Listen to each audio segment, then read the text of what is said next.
a tela aqui com vocês.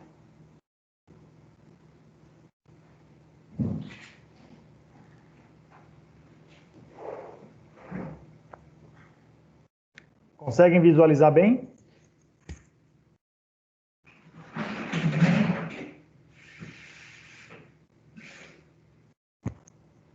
Alô, alô, conseguem visualizar a tela?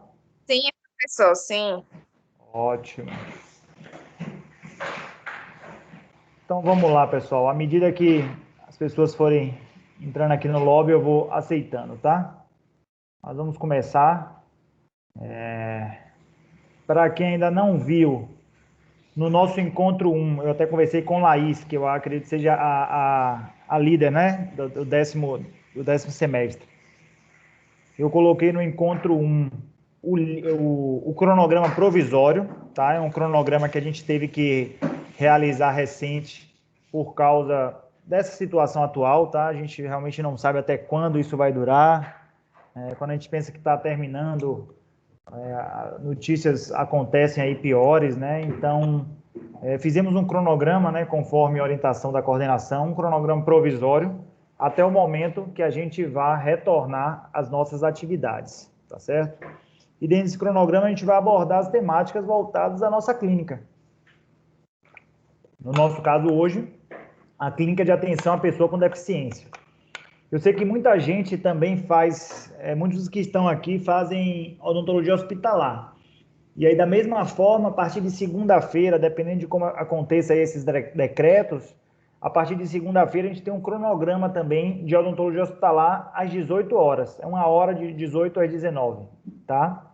Então, a gente consegue também abordar algumas temáticas voltadas ao que a gente iria ver no nosso estágio, ao que a gente vai ver no nosso estágio no futuro, tá? E que a gente já chegue um pouco mais preparado frente a isso. E é mais ou menos sobre isso que a gente vai conversar hoje na introdução ao paciente com necessidade especial.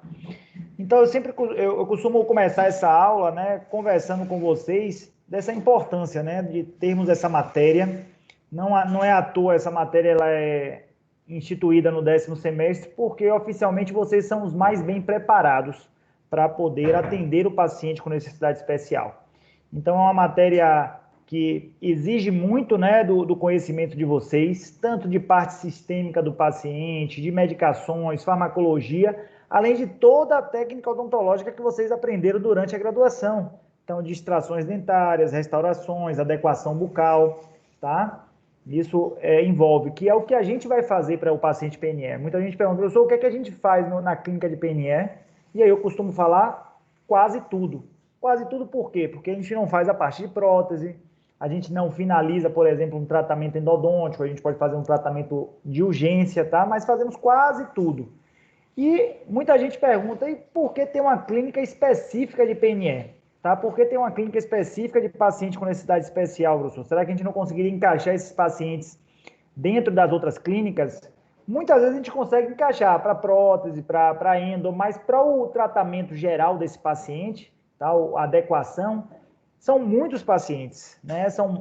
Realmente são pacientes que têm uma deficiência muito grande no tratamento odontológico, no tratamento de saúde de uma forma geral. Apesar do governo, de algumas instituições, como vocês podem ver aqui, trabalhar com esse perfil de pacientes, com centros médicos, odontológicos, psicossociais, mesmo assim ainda é uma deficiência muito grande. Tá? Para vocês terem uma ideia, até de forma privada, o atendimento odontológico desses pacientes é difícil. Não são todas as clínicas privadas que atendem, dependendo do perfil do paciente PNE. Tá? E o que a gente pode ver é que eles representam uma quantidade significativa da nossa população. Tá? E vocês vão ver que essa quantidade, porque existem vários tipos de pacientes com necessidades especiais, existem vários tipos de necessidades especiais. Claro que nesse primeiro momento vem à mente os pacientes sindrômicos, tá? Pacientes sindrômicos, né? Pacientes com síndrome de Down, os pacientes autistas, né? Os deficientes físicos, visuais, que são realmente a grande maioria, o carro-chefe. Mas, por exemplo, um paciente renal crônico, ele tem uma necessidade especial. Um paciente cardiopata, ele tem uma necessidade especial. Um paciente hipertenso crônico, ele também tem uma necessidade especial. Então, para vocês terem uma ideia, no último levantamento do IBGE, eles representaram 23,9% da população brasileira. Então, isso é uma quantidade muito grande e isso faz com que a gente tenha, né, no nosso ensino da área de saúde, de odontologia, uma clínica específica para pacientes com necessidades especiais, para que a gente possa aprimorar cada vez mais o nosso conhecimento com esse perfil de pacientes, tá? Pessoal, quem tiver alguma dúvida durante a apresentação, pode perguntar, se quiser interromper, quiser deixar para o final, como vocês acharem melhor, tá certo?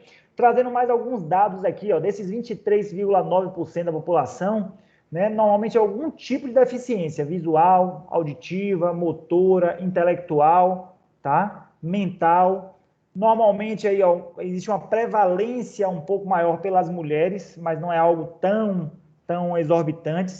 E aí, normalmente, esses pacientes vivem, né, em sua grande maioria, em áreas rurais, urbanas, desculpe, mas existe sim uma quantidade de pacientes significativos que vivem em áreas urbanas. Desculpe. A maioria vive em áreas urbanas e existe uma quantidade significativa que vive em áreas rurais, tá certo? Isso vocês podem ver, quem é do interior, né, às vezes conhece alguém, algum paciente, por exemplo, fissurado, que está numa zona rural, não tem acesso, às vezes, à sede e não tem o tratamento necessário, tá? Aqui a deficiência visual é uma das maiores, né, que a gente pode observar, seguida da auditiva, motora, mental e intelectual, tá? Só para a gente ter uma ideia, existe uma estimativa que provavelmente está muito maior hoje em dia, de que temos 300 mil pessoas, né, atualmente no Brasil que apresentam a síndrome de Down, tá? E esse número pode ser muito maior, porque existe o subdiagnóstico, existe os pacientes que não são acompanhados. O autismo, a gente já passa de 1 milhão de casos, tá? Sendo que esse número aqui foi em 2007. Eles estão para fazer um novo levantamento e eu tenho certeza que esse número é muito maior, principalmente porque agora existe um espectro autista, tá? No decorrer do semestre a gente vai conversar sobre esse perfil de pacientes. Existe um espectro autista, tá? E também ainda existe no nosso Brasil a paralisia cerebral, tá? Normalmente 7 em cada 1.000 nascidos vivos apresentam esse quadro ainda de paralisia cerebral. E aí eu venho para conversar com vocês e sei que muita gente que talvez cite esses termos com os nossos pacientes não façam por mal, e sim pela nossa cultura, né, pela situação de linguagem, variação linguística mesmo que possuímos, né, dentro da nossa sociedade, dentro da nossa diversificação, né, cultural que temos no Brasil, mas que nós, profissionais de saúde, vocês futuros odontólogos, tá? Realmente não devem se referir a alguns pacientes especiais ou a todos os pacientes especiais com esses termos, né? Muita gente fala que é um paciente excepcional, parece até que é algo respeitoso, tá? Mas realmente não é algo respeitoso. Um paciente ser excepcional, ser meio que uma exceção, né? É meio complicado. Você falar que ele é deficiente, não, vou atender agora um deficiente. Esse mesmo deficiente, vocês vão ver, ele se forma em direito, ele faz o recorde da Olimpíada na natação. Então, que deficiência é essa, né? A gente pode até falar que existe um grau de déficit motor, déficit neurológico, mas não chamar o paciente de deficiente, tá? E aí outros termos esdrúxulos, né? Que esse aí com certeza tem um tom pejorativo, tá? Infelizmente para quem fala, né? O debilóide, mongoloide, retardado, incapacitado.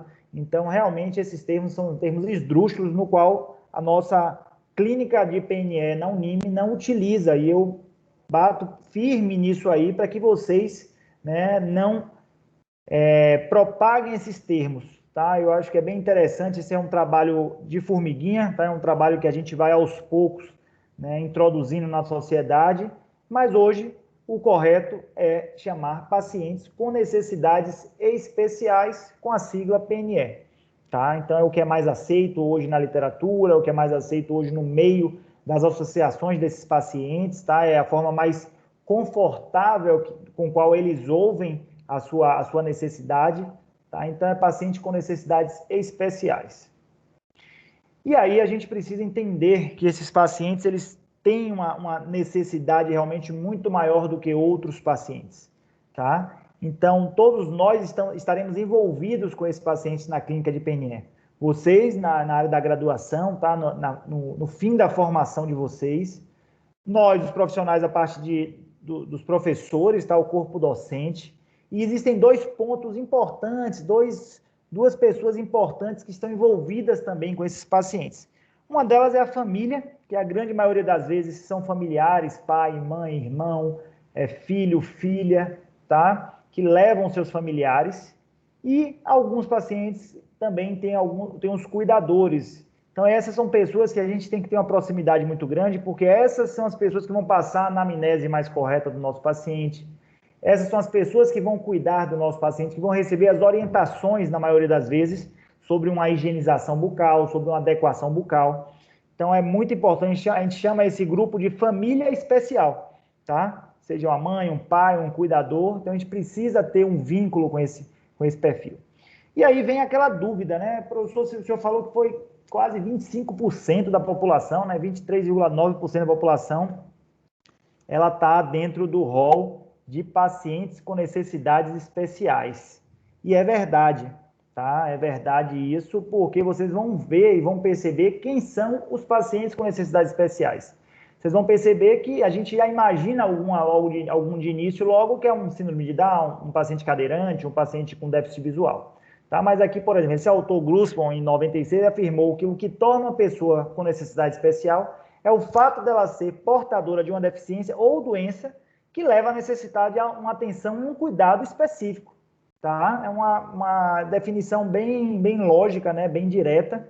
E aí algumas convenções foram sendo estipuladas até para dar direitos a esses pacientes, tá? Que já que eles possuem necessidades especiais, eles têm que possuir direitos especiais também.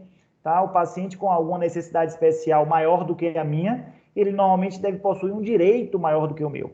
Tá? Seja numa fila de um banco, seja numa fila de uma farmácia, seja num atendimento prioritário, tá? Isso tem alguns direitos.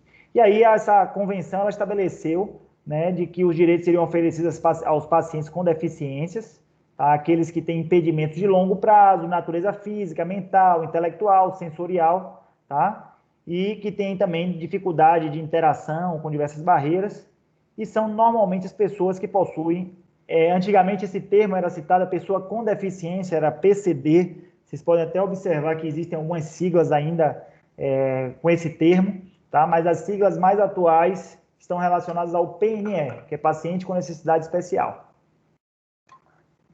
PCD vem sendo pouco usado, já em desuso, tá? Que normalmente também traz um tom um pouco mais forte, né? Um paciente com deficiência, tá?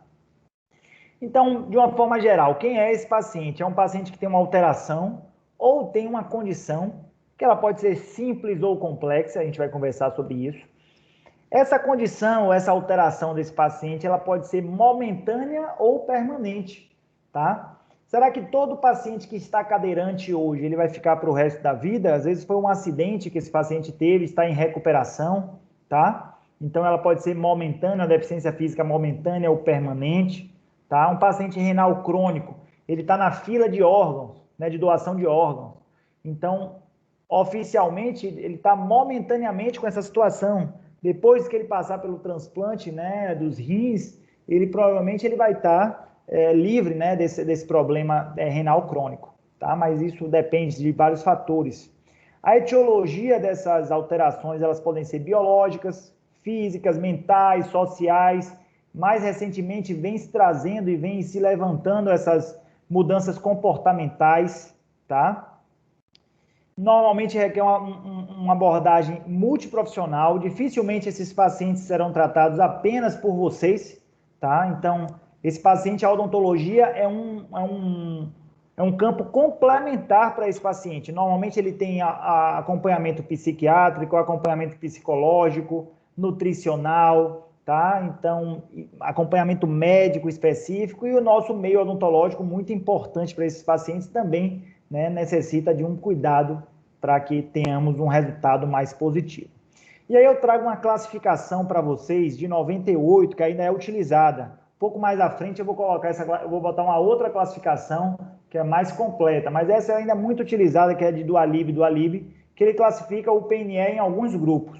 Né? Um grande grupo ele classifica como malformações congênitas, que elas podem ser de origem genética ou não, tá?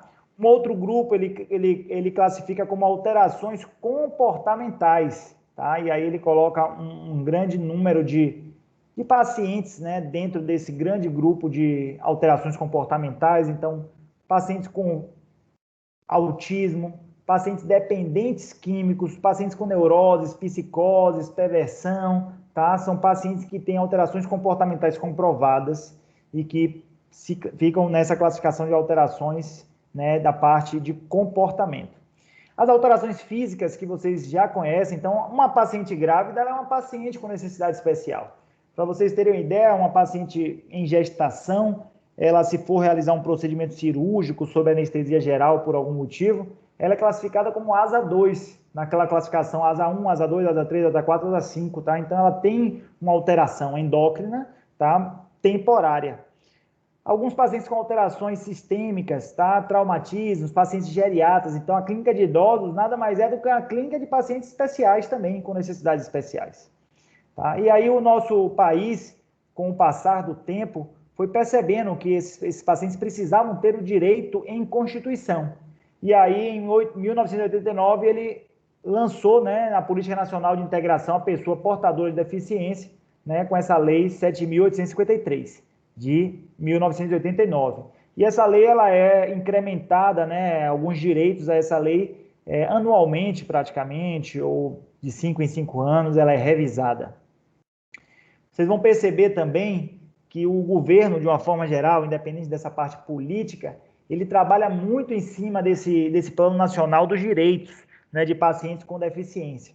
Tá? Então, eles tentam... Essa é uma cartilha do governo federal, que é o Viver Sem Limites. E aí, se vocês procurarem essa cartilha, vocês vão ver que existe um capítulo que ele fala de atenção odontológica aos pacientes com deficiência. E aí ele coloca nesse capítulo aqui, ó, que ele é um conjunto de atenção às pessoas com deficiências, e eles estão fazendo uma capacitação contínua de profissionais de equipe de atenção básica, tá? E equipes de CEL, que é o Centro de Especialidade Odontológica, para atendimento ao paciente com necessidade especial. Então, isso é muito bacana e isso existe uma justificativa principal. É a quantidade limitada de pacientes, de profissionais que se especializam nessa área ou que atendem pacientes que possuem necessidade especial.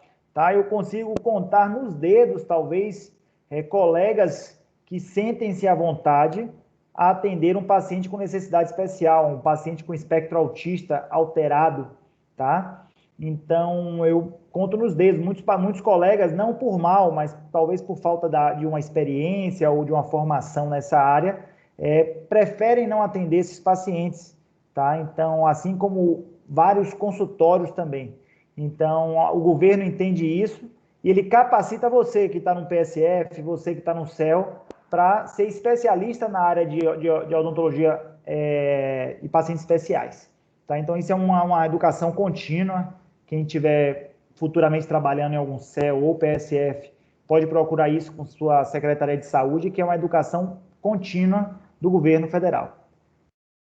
E aí eu trago para vocês essa classificação, que é um pouco mais ampla do que a de Dualib, de 98, que é essa classificação da Associação Internacional, tá? De doenças orais e maxilofaciais. Então, ele distribui aqui, ó, utilizando essa classificação, que é uma classificação brasileira, né, de Santos e Haddad, em 2003, no qual ela consegue classificar um pouco mais específica do que do Dualib. Ela faz uma classificação em deficiência física, tá? Então, alguns exemplos aí, miastenia grave, o paciente que tem um acidente vascular encefálico, o paciente com paralisia cerebral, tá? Temos os distúrbios comportamentais que o próprio Dualib já trouxe, então anorexia, autismo, ansiedade, né? O transtorno de ansiedade que alguns pacientes podem apresentar.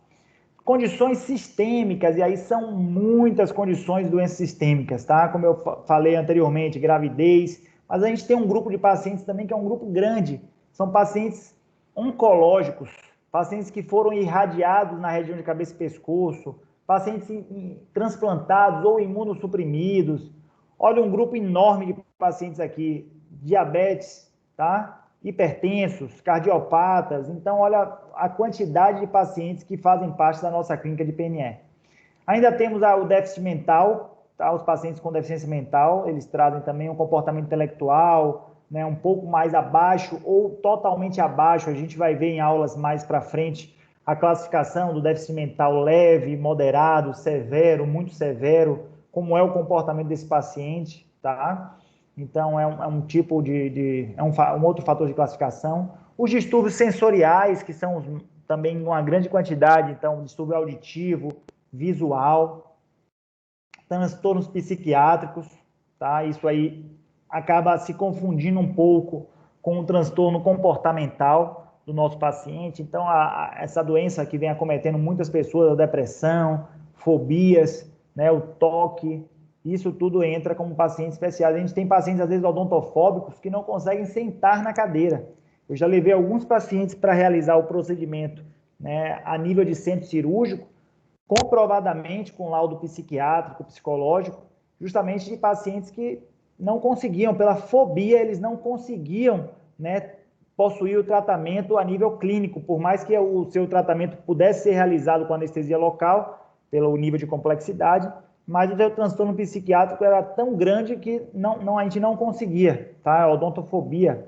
Doenças infecto-contagiosas, então paciente HIV positivo, com hepatite C, tuberculose, tá? Mais recentemente aí a gente pode incluir os pacientes portadores de Covid, tá? A gente, realmente é algo novo.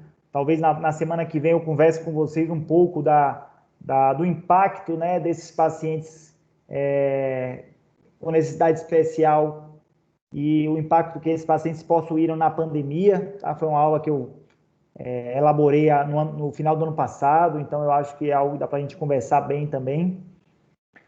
E as síndromes e deformidades, tá? A síndrome, principalmente a síndrome de Down, mas tem outras síndromes, a gente vai ter uma aula só de sindromologia, então, síndrome de Apert, síndrome de Cruzon, tá? Trichicole, são algumas síndromes que já atendemos lá na Unime. Mas, claro, o carro-chefe é a síndrome de Down. E algumas deformidades crâniofaciais, a principal delas são os pacientes fissurados, teremos também uma aula de pacientes fissurados, é um grupo de pacientes que eu trabalho lá no Irmã Dulce. Vocês vão perceber que normalmente é difícil que esses pacientes cheguem à nossa clínica de PNE, porque eles são tratados lá normalmente no centro, tá? do Irmã Dulce, e isso acaba levando eles a ter um tratamento mais completo lá. Mas volta e meia a gente pode atender pacientes a nível de PSF, de CEL ou do nosso ambulatório que possuem fissura lábio-palatal, tá? E aí vocês vão perceber que são grandes grupos, tá, que estão nessa situação oncológica, deficiência física, ou algumas vezes o paciente vai ter mais de uma condição especial. Então, às vezes é um paciente oncológico e deficiente físico. É um paciente com deficiência visual e distúrbio neuropsicomotor, tá? Então, isso acaba agravando um pouco mais, aumentando a complexidade dos nossos tratamentos, tá? Como eu falei, cada vez mais a gente tem trabalhado nessa acessibilidade, então a clínica da Unime, quando foi feita a reforma, ela foi trabalhada justamente nessa extensão para receber pacientes cadeirantes. Vocês vão perceber que existem alguns boxes maiores do que outros, e esse box ele é propositalmente maior, justamente para receber um paciente cadeirante, para receber um paciente que precise, né, de um pouco mais de espaço ali naquela área, tá? Então, a gente costuma falar aqui, eu gosto muito dessa frase, que é: se o lugar não está pronto para receber todas as pessoas, o lugar que é deficiente. Tá? Então, quando a gente faz o nosso consultório, quando a gente realiza as nossas reformas de uma forma geral, a vigilância, tá, e os alvarás de funcionamento têm batido muito nesse ponto. Rampas de acesso, tá? Se não tiver a parte de elevadores, alguns prédios, mas se for uma clínica que não tem elevador, né? Então, rampas de acesso a pessoas com deficiência, a extensão da abertura da porta, ela deve ser maior para passar uma cadeira de rodas, tá? A extensão do seu consultório também. Então, são algumas situações que devem ter, né, as clínicas. Infelizmente, isso não é fácil. Às vezes, você está num consultório que já foi feito há 20, 30 anos atrás e fez algumas reformas, mas que adaptar para essa acessibilidade não é tão simples, envolve custos, tá? Mas a gente tem que tentar cada vez mais. Então, as rampas, pensar sempre em pacientes gestantes, pacientes idosos, sempre tratá-los com prioridade, tá? Isso é muito importante. Apenas para que a gente possa conhecer, aqui na Bahia existe o Conselho Estadual de Defesa ao paciente a pessoa com deficiência, tá? Então, os pacientes eles têm esse auxílio, a Secretaria de Justiça e Direitos Humanos, tá? E a Superintendência da Pessoa com Deficiência. Então, são 3 órgãos que trabalham permanentemente para averiguar, para dar sustento a essas pessoas, tá? Então, qualquer denúncia ela é feita através desses órgãos, as fiscalizações também são feitas através desses órgãos, tá? Então, hoje é muito difícil que uma grande empresa, por exemplo, ela não esteja preparada para receber o paciente com necessidade especial. Na verdade, eu digo mais, essa grande empresa hoje ela tem o paciente com necessidade especial empregado.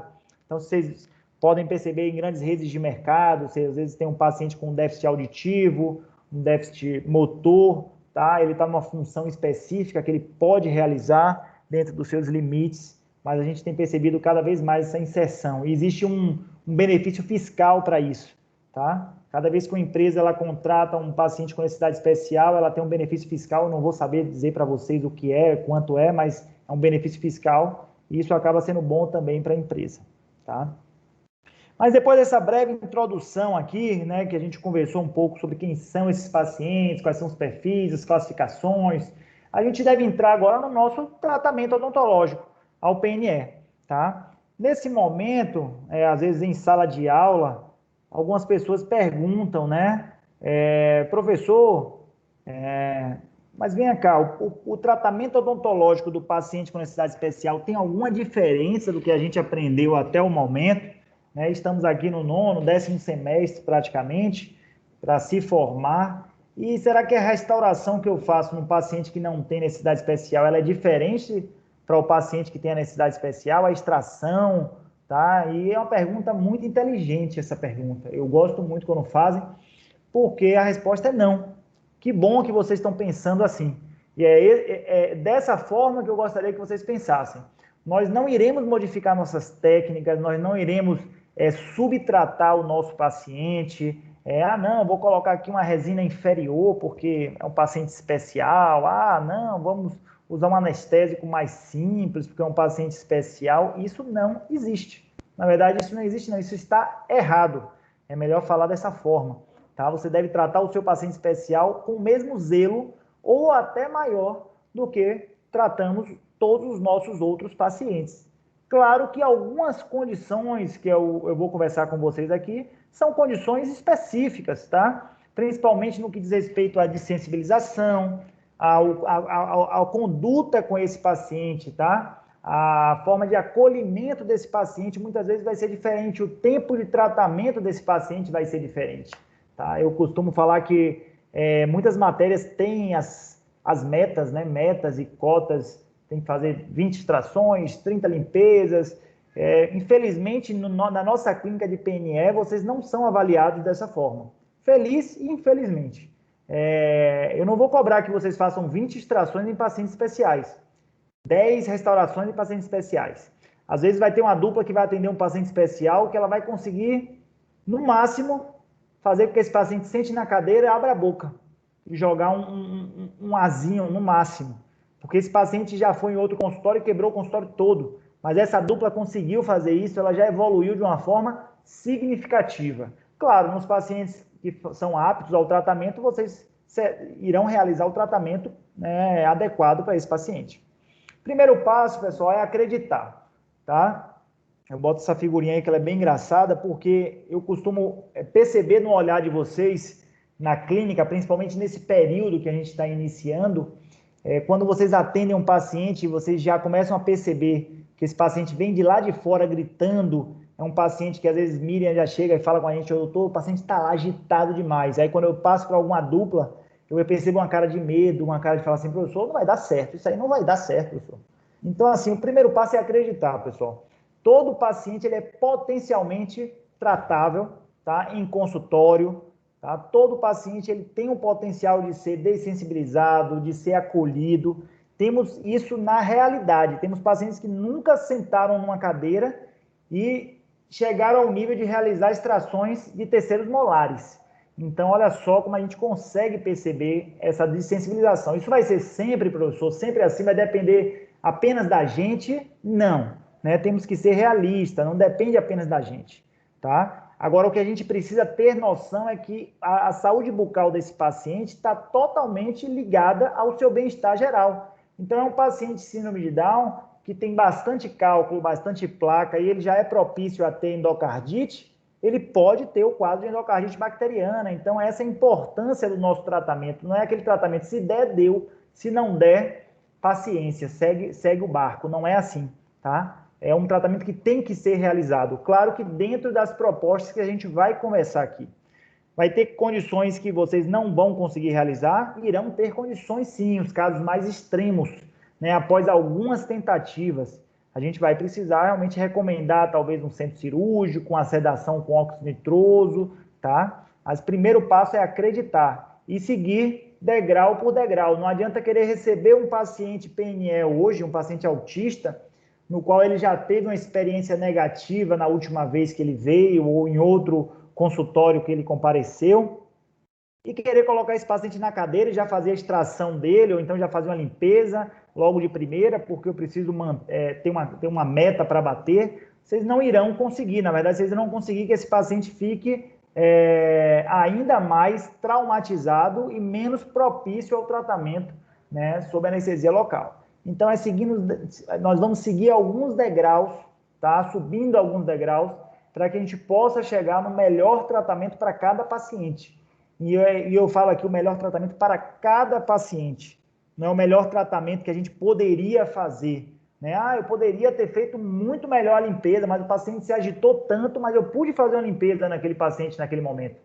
Então, eu fiz o melhor para aquele paciente naquele momento, tá? Isso é importante. Como eu falei, a família, tá? A abordagem da família é muito importante. Saber quais são as medicações, se tem alergia, muitas vezes o paciente não consegue falar isso para a gente. Dependendo da deficiência, é um paciente que ele não consegue ter contato direto, tá, com o dentista. A gente vai depender de respostas de mãe, pai, tio, filho, cuidador, tá? E isso é importante que a gente chegue junto. Existe nas clínicas passadas, não sei se vocês puderam acompanhar, a equipe de psicologia, tá? A equipe de psicologia da Unime, ela estava fazendo um campo de estágio na nossa clínica de PNE. Eu achei isso extremamente interessante para avaliar os 3 envolvidos na história, tá? Que é o nosso paciente, tá? A nossa família especial, os 4, na verdade, o nosso aluno e o nosso professor. Eles ficaram de mandar o resultado, de fazer uma apresentação com esse resultado, mas aí veio essa situação da pandemia, né? Mas eu acredito que eles têm um resultado muito interessante, tá? Eles conversavam especificamente com cada um, com cada família, com cada paciente, com cada aluno, e isso eu achei bem interessante, tá? Mas são 3 pontos iniciais que a gente vai abordar para esses pacientes com necessidades especiais, para que a gente possa, a partir disso, decidir e definir se esse tratamento ele vai continuar a nível ambulatorial, se é um tratamento que vai ser encaminhado para centro cirúrgico, se vai ser um tratamento que precisa de um óxido nitroso, tá? Então, essa decisão, ela envolve esses 3 fatores: um correto acolhimento do paciente, tá? Vocês vão perceber que as primeiras sessões, vocês vão ter mais para conhecer o paciente, tá? Dificilmente a gente já consegue realizar em um paciente com necessidade especial um procedimento efetivamente na primeira sessão. Então, vocês vão acolher esse paciente, desensibilizar. Às vezes é um paciente que ele foi, por algum motivo, feito um tratamento odontológico à força, tá? Então, ele mantém isso na sua cabeça ali, um trauma de tratamentos anteriores. A gente precisa desensibilizar. É um paciente que às vezes não conhece o que é a cadeira odontológica, então ele precisa saber que aquela luz liga, que dali daquela região da seringa tríplice sai um ar, tá? E a partir disso vocês vão criar um vínculo. E esse vínculo, vocês percebem já nas outras clínicas, é um vínculo muito forte, tá? Vocês tratam o paciente durante todo o semestre e no final vocês podem perceber a gratidão dos pacientes. E com o paciente especial, esse vínculo é ainda mais forte, tá? Se vocês conseguem se adequar a esse paciente se adequa a vocês criam uma amizade que é uma amizade muito grande. É muito difícil essa transição de semestres, porque os pacientes chegam, né, alguns pacientes de síndrome de Down chegam pedindo para ser atendido pelo aluno do semestre passado. Esse aluno normalmente já se formou, tá? E aí eles chegam, não, quero a doutora Mariana, quero a doutora Laís, entendeu? E aí ele sabe que não vai ter essa paciente, então é uma nova etapa de acolhimento, de sensibilização, vínculo, criar confiança, tá? É a partir disso. E quais são as metas?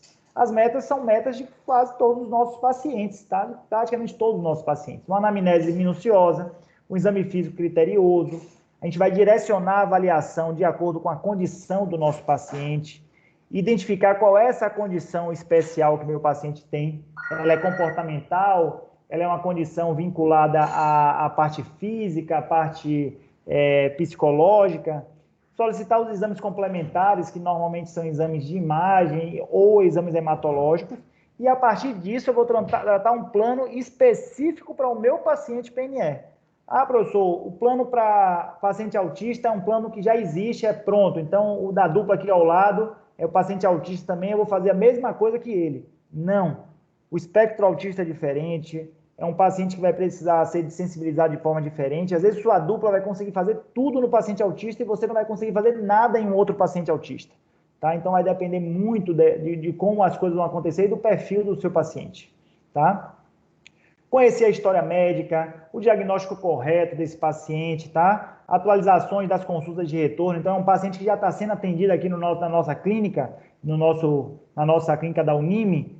Não, é um paciente de primeira vez, da onde ele veio, ele já foi atendido anteriormente, tá? E uma coisa muito importante, pessoal, vocês com os pacientes especiais têm pouca margem para errar.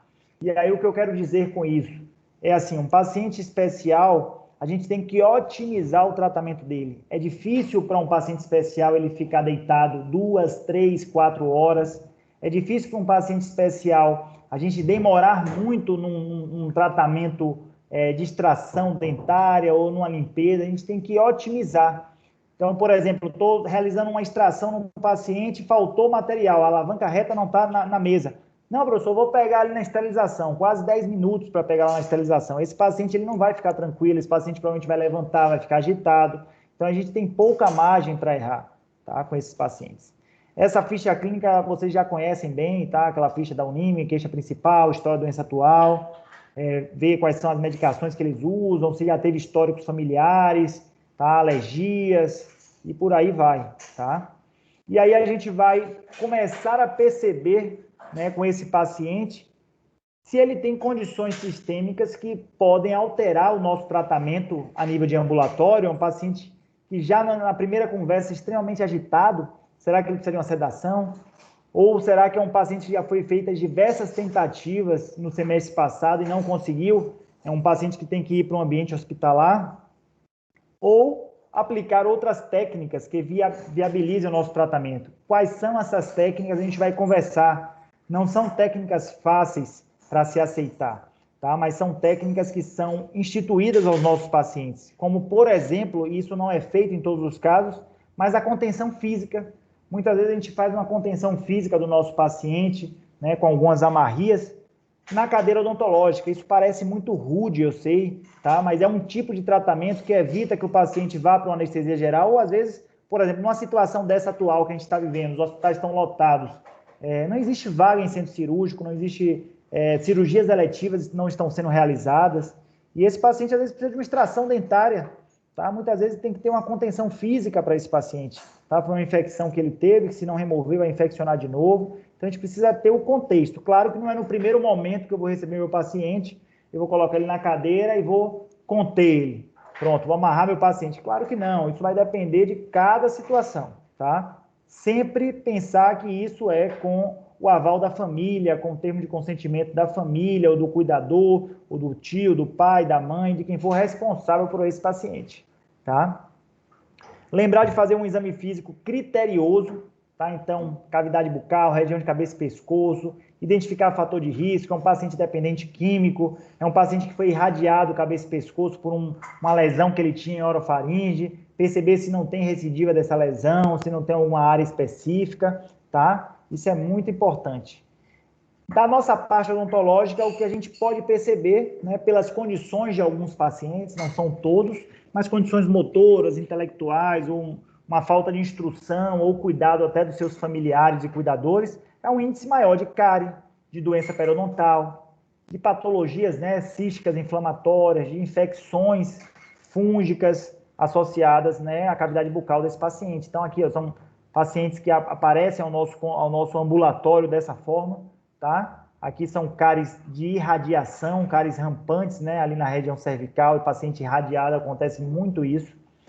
Presença de cálculo tártaro, muito cálculo salivar, cálculo gengival nessa situação, tá? A gente tem aqui, ó, uma presença muito grande, vocês vão perceber, às vezes o paciente ele passa de um semestre para o outro, fez toda a adequação, quando para ali nas férias da Unime, que o paciente volta de novo, realmente não conseguiu manter essa adequação em casa, então a gente tem que retomar o tratamento, o plano de tratamento como um plano de tratamento de adequação de novo, tá? Antes de fazer qualquer tratamento mais invasivo a esse paciente, tá? Então, presença de cálculo, gengivite, periodontite, mobilidades dentárias, quadros de infecção realmente, tá? São bem visíveis em alguns pacientes com necessidades especiais, não são todos.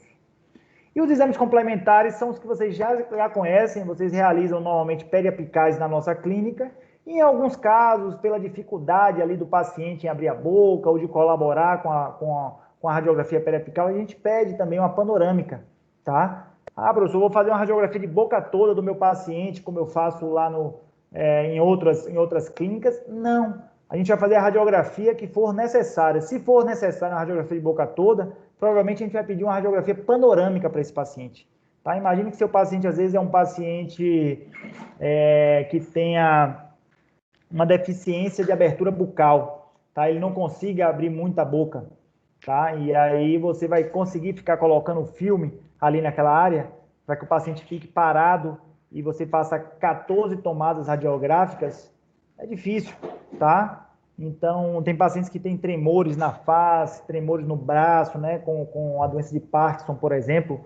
Então, para esse paciente é difícil realizar uma radiografia que fique bem visível. Então, a gente normalmente solicita uma panorâmica, ela é muito mais prática para o paciente, tá?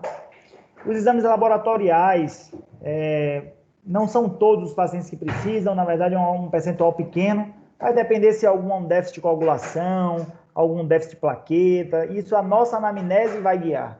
Muitas vezes os pacientes chegam à nossa clínica de PNE já com essas recomendações, esses exames, que a gente pode avaliar, aprender a avaliar esses pacientes. Então, pacientes diabéticos, ver se existem exames recentes de hemoglobina glicada, glicemia em jejum, curva glicêmica, tá? A gente vai conversar também um pouco mais para frente, se eu não me engano, na disciplina de hospitalar, tá no nosso cronograma, falar sobre exames complementares. E o plano de tratamento ele vai ser personalizado, né? Primeiro, vinculado à prevenção, ao resumo dos achados que a gente viu, recomendação específica e esclarecimento ao paciente responsável do que vai fazer. Sempre lembrar que a gente precisa desse termo de consentimento, né? Na nossa clínica tem esse termo já na nossa ficha, tá? Eu não vou tomar nenhuma atitude com o meu paciente, principalmente no que diz respeito a atitudes invasivas de contenção, se o responsável por esse paciente ele não estiver informado e ele concordar que isso aconteça. Já existiu sim, né, em casos que a gente sugeriu à mãe, fala assim, vamos fazer uma contenção física, mas não quero que faça não. Então a gente abdicou, infelizmente, dessa contenção física, tentou traçar um outro plano de tratamento, infelizmente mais limitado, mas porque não existia um consenso, tá, por parte do seu responsável. Isso é importantíssimo para que a gente não venha a ter problemas futuros, tá?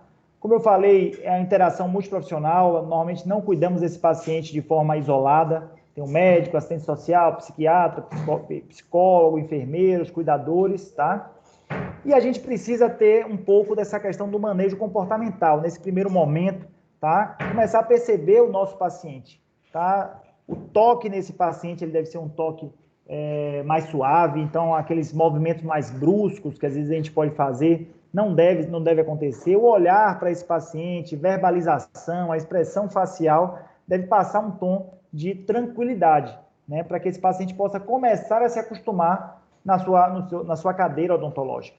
Tá? Existem algumas adaptações, vocês vão ver também no decorrer da clínica, tá, que a gente faz com os nossos pacientes, e isso vai dando certo, já é comprovado cientificamente, que é o dizer, mostrar e fazer.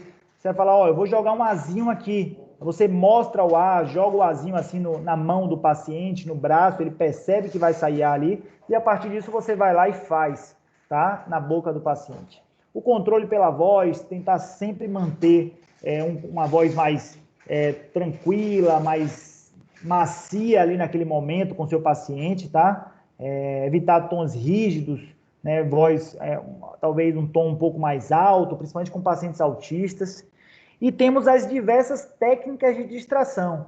Se vocês me perguntarem, já vimos de tudo um pouco. Até colocar uma foto, por exemplo, de Zezé de Camargo e Luciano colada na cadeira e a paciente adorou isso, tá? Isso foi uma aluna, se não me engano, foi a Eugênia que fez isso há uns 2 ou 3 anos atrás. A paciente era fã de Zezé de Camargo e Luciano. E aí ela colocava a música, né, do celular e um dia ela chegou e falou que imprimiu a foto de Zezé de Camargo e Luciano e colou na cadeira odontológica ali perto do refletor. Essa paciente abria a boca, ficava quietinha, ó, tranquila, tá? Então, assim, são técnicas de distração. Com crianças, a gente tem utilizado muito essa parte tecnológica, né? Então, os vídeos, né, os vídeos infantis, ajuda bastante. O pai, mãe, os cuidadores, eles já sabem, não, doutor, bota aqui esse vídeo, bota aqui para escutar Pablo, bota aqui para... Então, assim, são várias técnicas de distração. A gente precisa conhecer o que é que mais vai se adaptar ao nosso paciente, tá? E aí vocês vão começar a classificar esses pacientes de acordo com a escala. Vocês vão perceber que temos diversas categorias que elas podem se alternar e se alterar, na verdade, tanto de forma positiva quanto de forma negativa. Nem sempre o nosso paciente vai ter uma ascensão positiva. Ele pode ter uma regressão, tá certo? Dessa condição de acolhimento, algum trauma em casa, algum trauma na rua ou no próprio consultório mesmo da gente, tá? Então, a categoria 1 de Frank é um paciente totalmente negativo, ele não coopera de nenhuma forma. O categoria 2 já existe algum sinal fraco, mas existe de cooperação. Categoria 3, ele aceita o tratamento, mas sempre precavido, né? Ele abre e fecha a boca, abre, doutor, para um pouquinho e fecha. Ou a categoria 4, que é o muito cooperativo, sem nenhum sinal de resistência, que a gente consegue tocar o nosso tratamento odontológico de uma maneira bem tranquila, tá? Essa escala modificada aqui para avaliação do movimento, ela complementa a escala de Frank, tá? Então, o meu paciente, ele faz movimentos bruscos, constantes de retirada, ele direto fecha a boca, puxa, pega na minha mão, interrompe meu exame, ele é classificado como ROPT 1, né? Movimentos constantes, que impedem o exame, mas que não são bruscos, né? Ele acaba afastando um pouco sua mão sempre ali, né? Tentando virar um pouco a cabeça, ele é o ROPT 2. O movimento controlado, mas que não interfere no seu procedimento, é um paciente que ele está ali, ele mexe muito pouco, faz uma intenção de retirada, mas não retira, ele é classificado como 3, e aquele paciente que não movimenta, que é totalmente cooperativo, é o 4. Como eu falei, isso também pode modificar, tá? Tanto de forma positiva quanto de forma negativa. E aí vem aquela dúvida, professor, já tentei aqui de tudo, técnica de extração, já conversei, já botei aqui o vídeo de Zezé de Camargo, já imprimi, já fiz tudo o que tinha que fazer. O que é que a gente pode fazer para esse paciente? Temos 2 técnicas, que são técnicas que não são utilizadas como primeira escolha, nem de perto, tá? Não é a primeira vez que o paciente for lá, nem na segunda, às vezes na terceira ou quarta vez a gente vai usar de contenção ou estabilização física. Essa contenção em pacientes menores ajuda muito se tiver um familiar, uma mãe, para eles ficarem no colo desse paciente. E aí o colo, né, o abraço ali já consegue conter. Lembrar que na clínica de PNS, quase sempre a gente precisa mais do que 2 pessoas na cadeira, então às vezes você está ali um pouco livre, quer ir embora e eu não vou deixar, e é por um simples motivo, pelo motivo dessa foto aí, ó, vou precisar que você às vezes esteja ali na perna do paciente segurando ele, tá, no tratamento. E aí o pessoal que está lá, a dupla que está realizando, tá, vai precisar da ajuda de vocês, às vezes de 3, 4, 5 pessoas ali em conjunto com o nosso paciente. Tá? Uma estabilização física, às vezes, ter muito cuidado para que essa estabilização física não machuque o seu paciente, tá? Não tem que chegar e dar um mata-leão no paciente. Você tem que estabilizar.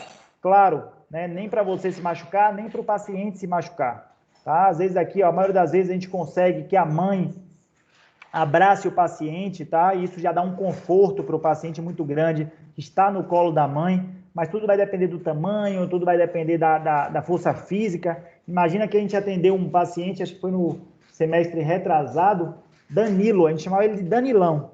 Ele é do meu tamanho, eu tenho 1,93 m, mas acho que ele pesava 140 quilos, 130 quilos. com o grau de espectro autista muito exacerbado. Então, Danilo, o histórico dele é que o último consultório que ele passou, ele quebrou o consultório todo, tá? E a gente conseguiu, a dupla, tô tentando lembrar agora quem foi, cara, tô tentando ver, conseguiu fazer uma limpeza em Danilo. Foi a única coisa que a gente conseguiu fazer em Danilo, foi uma limpeza, mas que, assim, foi um grande ganho para a mãe dele. A mãe dele falava, doutor, isso aí ele não vai sentar. E ele pegava, sentava, levantava. Então, assim, depende muito da situação física do paciente também, tá? Vocês vão perceber, tem uma oficina que a gente faz com vocês também de instrumentais para pacientes especiais, mas a gente pode modificar, colocar umas espátulas de madeira, tá? Sobrepostas, algumas dedeiras também. Muito cuidado para vocês não terem o trauma de oclusão, tá? No seu dedo, no dedo de sua dupla, tá? Muito cuidado, nunca colocar o dedo na boca do paciente. E algumas vezes, pessoal, infelizmente, temos que partir para um ambiente de centro cirúrgico, tá? Seja para extração, seja para um procedimento cirúrgico de restauração.